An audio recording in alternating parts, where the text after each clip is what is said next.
Totoo pala kapag may edad ka na, saka mo lang ma-realize ang ganda ng buhay nung bata ka pa. Noon simpleng saya lang sapat na. Laro sa labas, tawanan kasama ang mga kaibigan, at uwi sa bahay na pagod pero masaya. Wala pang mabibigat na problema, wala pang responsibilidad na kailangang buhatin araw-araw.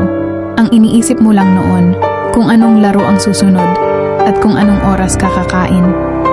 Pero habang tumatanda tayo, saka natin naiintindihan na hindi pala madali ang buhay. May mga pangarap kang kailangan ipaglaban, may pamilya kang gustong bigyan ng magandang kinabukasan.